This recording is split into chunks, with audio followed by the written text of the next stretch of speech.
In this example, we're going to demonstrate several of the SPL data structures. The first structure we want to look at is the SPL heap data structure. So let's take a look at the definition of that structure in the standard PHP library. You'll notice on line 2 that the SPL heap implements two interfaces, the iterator interface and the countable interface. This tells us immediately that the SPL heap is iterable. It can be used in a for each loop and will know how to traverse the contents of the tree. Also, the countable interface tells us that the SPL heap has a count function that will return the number of elements within the heap's tree structure. The new keyword to pay attention to on line 2 is the abstract keyword. Abstract means that the SPL heap cannot be created directly, that it must be inherited from to create an SPL heap. And as we scan the functions defined for the SPL heap, we see on line 7 that the compare function is declared as abstract, meaning that we must provide an implementation for this function in the class that inherits from SPL heap. This requirement makes sense when we think that the SPL heap is based on an organized tree structure, because the organization of the tree is based on the values of the objects stored within the tree. Therefore, any class that inherits from the SPL heap must define a way to compare the objects that are being stored in the heap, because it is the comparison of the values of those objects that determine their position within the heap's tree. So let's see how we've implemented this. On line 6, we've declared our movie catalog class as a child of the SPL heap class using the keyword extends.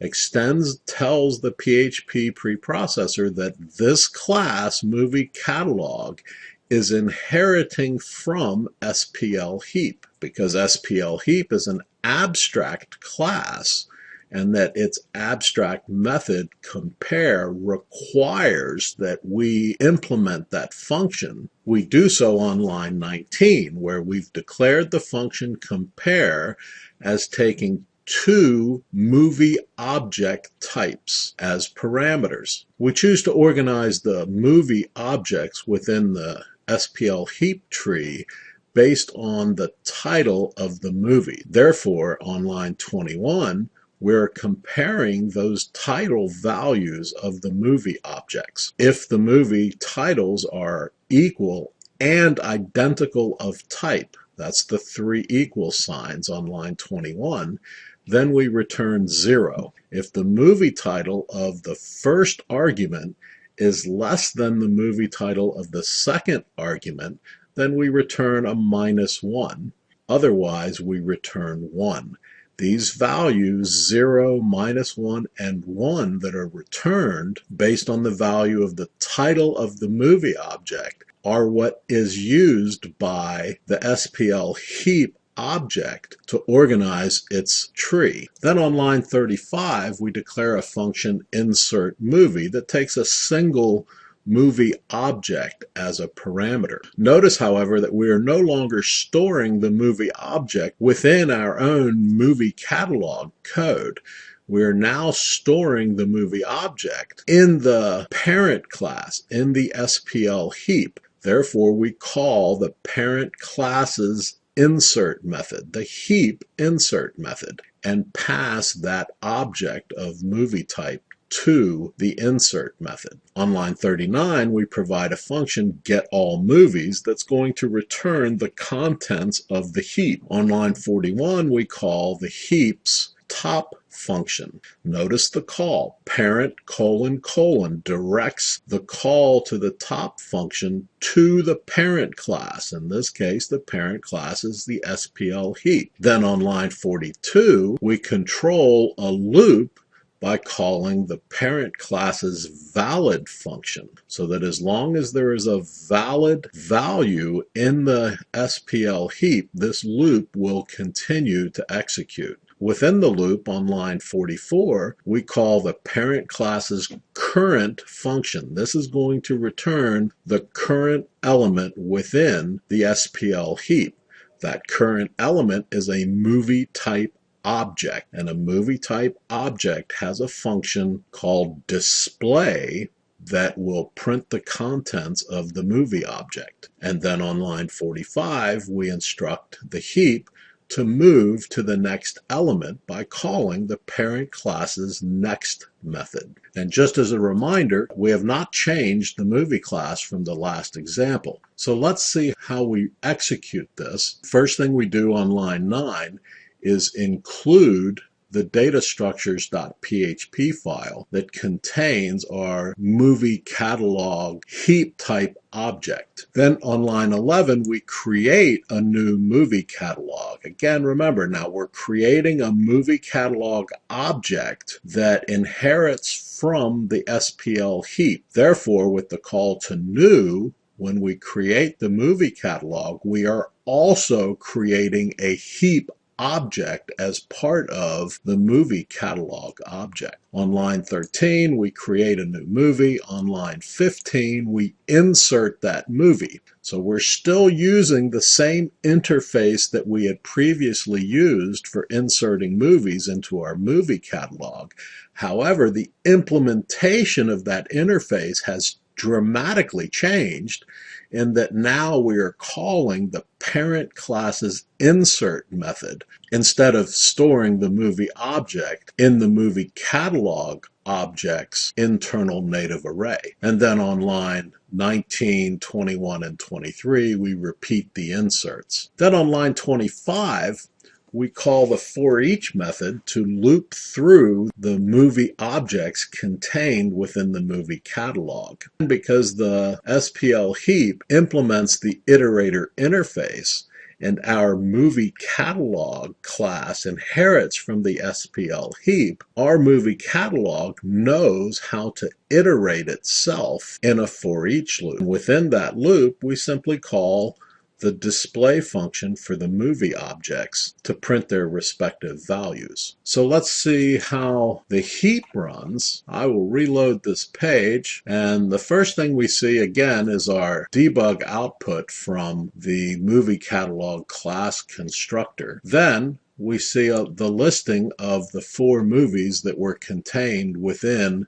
the movie catalog heap type object. One of the keys to this example is that we have dramatically changed the internal implementation of the functionality of the movie catalog class, yet to our user, the interface has not changed. This is an important point to keep in mind when we publish a class and that class has a defined interface, a defined set of public functions. We should think long and hard before ever changing that interface. Changing the way those functions do their work does not impact the user so long as we don't change what is required from the user to perform that functionality. As in this case, nothing that changed within the movie catalog class impacted the user at all. This is exactly the same insert code that we used in the previous example when the movie catalog was using a native array for storage.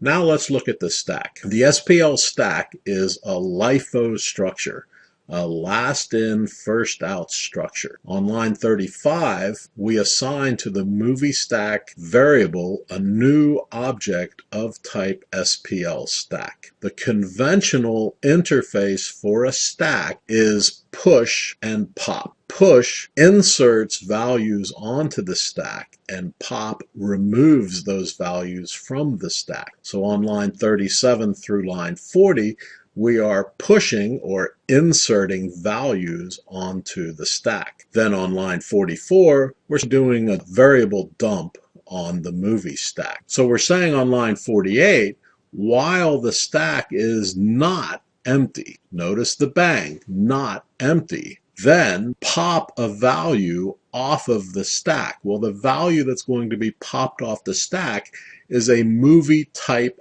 object. So we call the display function on that object to print the values contained within. So let's see how this runs. Again, I'll just reload the page. And for the SPL stack, here's our stack dump from the printr function, then the loop output from the call to each object's display function. Notice the order of the output. Our order of input was Alien, Blade Runner, 2001, and The Day the Earth Stood Still. So the last movie object that was inserted was the first movie object that was taken off of the stack or popped off of the stack. So that the order of the objects coming off of the stack is the reverse of the order of the objects as they went on the stack. Again, a LIFO structure. So let's look at the SPL doubly linked list. On line 58, we create a new object of type